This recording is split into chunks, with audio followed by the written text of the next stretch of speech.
Graça e paz, amados de Deus, estamos aí para mais uma aula da nossa série, né? História da filosofia cristã, né? E para você que não me conhece, sou o pastor Anderson Porto. Estamos aqui nas internet compartilhando conhecimento, né? É essa troca, né? A gente compartilha, a gente recebe e vamos crescendo juntos, tá certo? Para você que não é inscrito no nosso canal, se inscreva aí. Tem aí embaixo o sininho da notificação, 2 segundos para você se inscrever, ó. Pronto. Ativou o sininho para você receber as novidades, né? Dê o seu like, faça seu comentário. Peço também que você dê uma olhadinha depois na playlist aí. Nós temos outras séries de vídeo, 86 videoaulas, por exemplo, teologia para iniciantes. Temos mais de 30, até perdi as contas, muitas aulas sobre teologia paulina. Temos também outra série de vídeos de teologia pentecostal.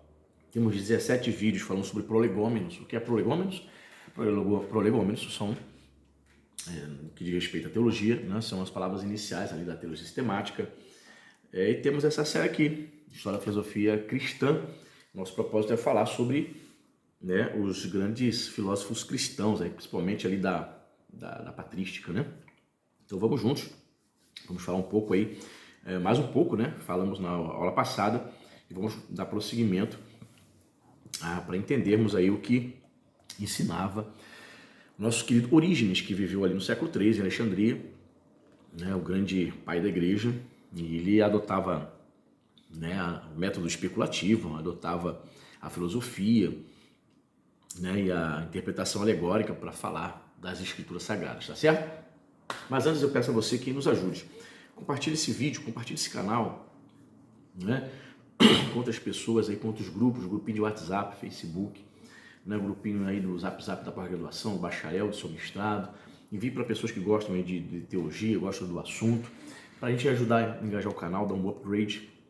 O YouTube, se depender do YouTube ficar indicando, realmente a gente fica mofando um pouquinho. Mas a gente precisa da sua ajuda, precisa que os inscritos do canal que gostam aqui, porque gostam, possam estar divulgando, tá certo? Então vamos lá. Ah tá, eu esqueci também de dizer, se você quer se tornar um apoiador do nosso canal, aqui embaixo nos comentários tem o link do Apoia-se. A partir de R$5 você vai entrar lá na plataforma, 5, 10, 15, dentro das suas possibilidades, você se comprometendo a abençoar o nosso canal, né? A investir nesse ministério todos os meses ali. Com esse valor, nós vamos colocar você no nosso grupo do WhatsApp da Família Point, um grupo que a gente troca ideias sobre livros, as promoções, as novidades, os lançamentos, tá certo? Faça isso, deixa Deus te usar, tá bom? Vamos lá. Para você que não sabe, estamos estudando como livro-texto essa obra aqui de Etienne Gilson, da editora Voz, História da Filosofia Cristã. Vamos lá. O método da explicação alegórica da Escritura. Né? Diz assim o autor: com a ajuda da especulação, Orígenes propõe-se a coordenar os elementos seguros da tradição no sistema doutrinário cristão. Dado, porém, que a especulação precisa basear-se na revelação, isto é, na Sagrada Escritura, pergunta-se: como é possível derivar desta um corpo de doutrinas sistematicamente organizado? A Escritura não é uma obra sistemática. Propõe suas doutrinas sob as mais diversas formas literárias, das quais é preciso extraí-las. Muito característico de Orígenes e de sua escola é o emprego da explicação alegórica, um método herdado de Filon, né, filósofo judeu. Esse tipo de explicação se atém menos estritamente à letra, abrindo caminho a uma atividade especulativa quase limitada. Então, quando você estuda teologia, você aprende que Alexandria, né, que era o lugar onde morava, né, no Egito, onde morava Orígenes, ela se torna famosa por fato dos seus teólogos, filósofos cristãos, interpretar as escrituras, né, de maneira alegórica. Eles não se detêm tão somente na letra. Eles entendem que existe uma interpretação espiritualizada, né, simbólica, muitas vezes, alegórica, metafórica, sempre por trás ali do texto, da literalidade do texto. E aí, é interessante, é muito criativo, né? Agostinho usou também, por que pareça, né, para interpretar, por exemplo, a parábola do bom samaritano. Agostinho, por exemplo, faz uma interpretação totalmente alegórica, por exemplo, né? Ele vai dizer, por exemplo, que a estalagem, a hospedaria que ele deixa, né, que aquele samaritano deixa os judeus estava semi-morto, que havia sido agredido pelos salteadores, deixa ele numa estalagem. Aí ele disse que a estalagem é a igreja, né? Simboliza a igreja e tal. E bem, procure na internet, você deve encontrar essa interpretação de Agostinho relacionada ao bom samaritano. Muito criativo. E, assim, eu particularmente, né, eu entendo que é legítimo na interpretação alegórica. Muitas vezes nós fazemos isso, né? Fazemos interpretação alegórica na igreja, do púlpito. Eu não vejo nenhum problema, né, usar os textos literais, né, de maneira alegórica, interpretar de maneira alegórica. Só que a gente precisa tomar cuidado, como qualquer texto, como qualquer método interpretativo, eu preciso ter cuidado. Até no método, né, literal, né, textual, gramatical, que chamam, né, que foi seguido pela escola de Antioquia, né? Qualquer método você precisa ter o seu equilíbrio. Todos os extremos é nocivo. Eu conheço pessoas que são chamados assim, os cristãos mais são liberais, aqueles cristãos que nada é pecado, tá tudo certo, vivem a moda Bangu. Esse é o extremo, né? Com medo, com receio do legalismo, do fanatismo religioso, o cara parte e descamba para uma vida libertina. Tá errado. E aí tem aquele cara que é melindroso pra caramba, tudo é pecado para ele. Ele tem medo de cair na libertinagem, no erro, no pecado, na vida devassa. Então ele assume regras, ele assume um cristianismo que se assemelha muito ao islamismo, né? Cheio de regras que ele cria, cheio legalista, tudo é pecado, espirrou, pequei. Entendeu? É outro extremo. Todo extremo é nocivo. Precisamos sempre buscar o equilíbrio. Então, entre a interpretação alegórica e a gramatical, né, histórica, textual, como você queira chamar, ela precisa sempre de um equilíbrio, né? Toda hermenêutica precisa de equilíbrio, toda exegese, para nós não descambarmos para os extremos que seriam nocivos, né? Demais aqui, ó. A exposição alegórica das escrituras é, aos olhos de Orígenes, uma necessidade manifesta. Com efeito, além de sancionada pela tradição, tal interpretação parece constituir o único meio para se atribuir um sentido razoável a muitas passagens chocantes e aparentemente absurdas. Orígenes chama a atenção para uma dificuldade que irá causar preocupações ao próprio Santo Agostinho. Se é verdade que tanto o Antigo como o Novo Testamento são inspirados pelo Espírito Santo, parece impossível que se deva entender ao pé da letra um grande número de passagens escriturísticas, segundo Orígenes, né? Porventura, não é absurdo imaginar Deus revestido de formas corporais, ou representá-lo, a plantar o paraíso com as suas próprias mãos? Né? Me foi feita uma pergunta ontem por um irmão: pastor, o que significa o versículo 3 de Gênesis capítulo 1, haja luz? Quando Deus diz haja luz, que luz é essa se o sol foi criado posteriormente? Aí eu expliquei para ele, né, que muitos teólogos dizem que aquela luz refere-se a uma luz primeva, não tem nada a ver com a luz solar. Seria uma luz liberada, né, uma energia que Deus libera antes mesmo da criação do sol. E essa luz, dizem os astrônomos, os teólogos, que ela se expande até hoje no universo. E não tem nada a ver com a luz solar. Seria a luz da criação, uma luz primeva, a luz de Deus que ilumina o universo. E ela estaria se expandindo até os dias de hoje, na velocidade incrível que nós conhecemos, que é a velocidade da luz, de 300 mil quilômetros por segundo, que equivale a 7 voltas e meia no planeta Terra em um segundo. A velocidade da luz é tão rápida, vou repetir, que significa 7 voltas e meia no planeta Terra em um segundo. Portanto, meus amados, note, é incrível. É incrível essa questão da luz, mas não tem nada a ver com a luz solar. E aí alguns querem, né, fazer a interpretação alegórica. Qual seria a interpretação alegórica? Sim, a luz de Deus na nossa vida vai trazer graça, vai iluminar nossos caminhos, vai dissipar as trevas, o caos. Spurgeon, né, traz uma interpretação assim semelhante quando ele vai comentar na Bíblia de Estudo Spurgeon, né, publicado pela BV Books. Eu olhei para lá porque ela está ali no meu livreiro, né? Então ele traz uma interpretação assim alegórica. Ele não vai pegar não vai fazer uma interpretação gramatical, literal, tentando fazer explicações científicas, astronômicas, ali no momento da criação, dessa cosmogonia, né, que chamam. Então é muito interessante esse tipo de interpretação. E Orígenes fica conhecido por ser um dos teólogos especulativos, filósofos que mais se utilizou, né, desse tipo de interpretação. Que mais que diz aqui? Não é igualmente absurdo que uma criança não circuncidada no 8º dia deva ser exterminada, já que esta omissão deve ser imputada a seus pais e não a ela? Então, olha só que interessante. Orígenes via essas questões, por exemplo, da circuncisão e dizer que aquilo ali não poderia ser interpretado de maneira literal, não. E aí ele já vai para o extremo, né? Passagens de cunho histórico, ele diz, não, isso aqui não deve ser interpretado dessa maneira, isso é muito absurdo. Isso aqui tem uma interpretação alegórica. E aí é que parte, né?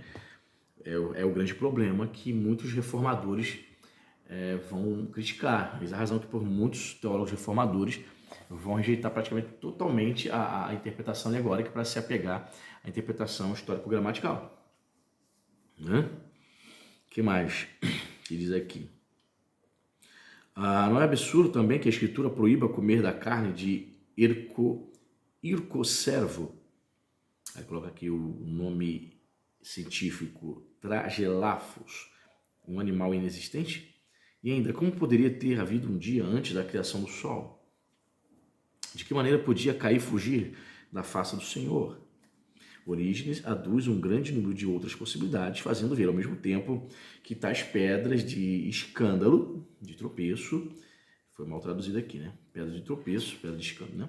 Foram colocadas na Escritura, não para causar embaraços ao leitor, e sim para que a elegância do estilo não o seduzisse a deter-se na letra, impedindo-o assim de penetrar na verdade profunda e realmente divina dos livros sagrados. Para Orígenes, a interpretação alegórica é a única interpretação que permite você penetrar em verdades mais profundas, a ter uma compreensão mais espiritualizada dos textos. Opinião de Orígenes.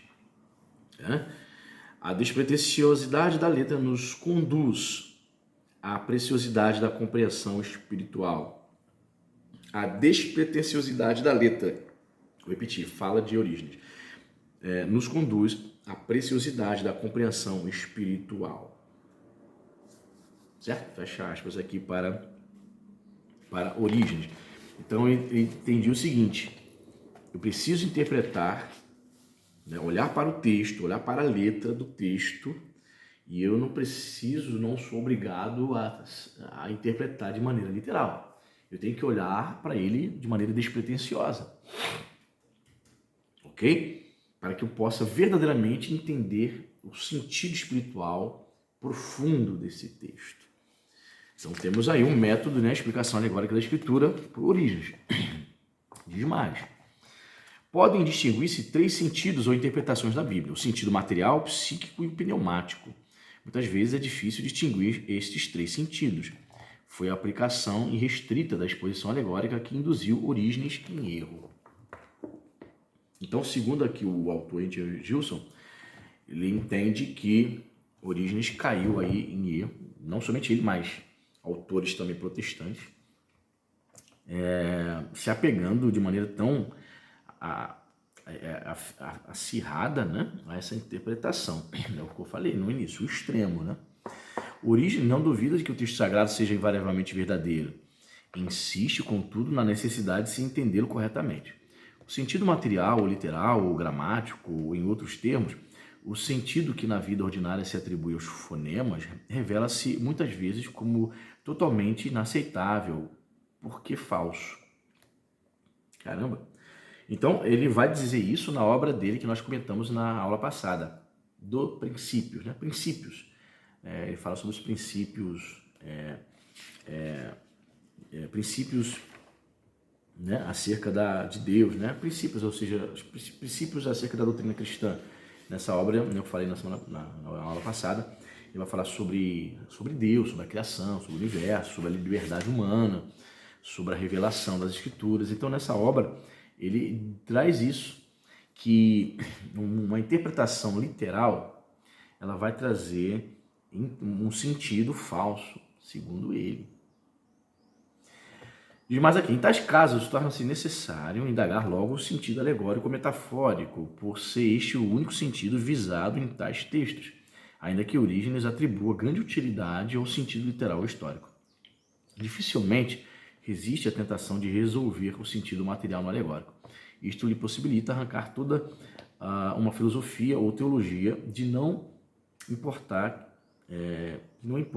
que passagem escriturística. Pela divisão do sentido alegórico em sentido psíquico e pneumático, este último é o sentido mais profundo, o místico. Olha só. Orígenes obtém 3 sentidos diversos da Sagrada Escritura. Estes podem relacionar-se às 3 constitutivas do homem: ao corpo, o termo grego soma, a alma, a psique, né, que é a alma, e ao espírito, pneuma. Estas, por sua vez, relacionam-se com a verdade histórica, moral e mística das Escrituras. Então, pelo fato dele ser filósofo, aí você percebe, né, que o cara começa a dar uma viajada, né? Então, para Agostinho, ele entendia que havia 3 sentidos. Ele tinha que interpretar alegoricamente o texto e ainda teria 3 sentidos. O sentido, né, psíquico, referente à alma, psique, pneumático, referente ao espírito, algo mais místico, mais profundo, né, e algo referente ao soma, né, somático, né, o termo soma, corpo, relacionado ao nosso corpo. Então aí o cara pode, sem dúvida, né, dar uma viajada. Como ele era filósofo, pessoal, eu vejo que a filosofia é a serva da teologia, mas quando o cara descamba, né, para abraçar a especulação de maneira exacerbada, exagerada, ele vai viajar, vou usar essa expressão carioca, vai viajar na maionese, bonito, e vai trazer coisas estranhas na interpretação do texto, entende? Por conta dessa inclinação dele de filósofo, inclinação filosófica especulativa dele. O que mais que diz aqui? E, finalmente, os graus de perfeição permitem classificar os cristãos, respectivamente, em cristãos simples, avançados e perfeitos. O que acaba de ser dito por ser ilustrado esquematicamente da seguinte maneira. Então, ele traz aqui o homem, tripartite, corpo, alma e espírito. Traz aqui o sentido da escritura, referente ao corpo, né, vai ser literal, somático, referente à alma psíquica, referente ao espírito pneumático.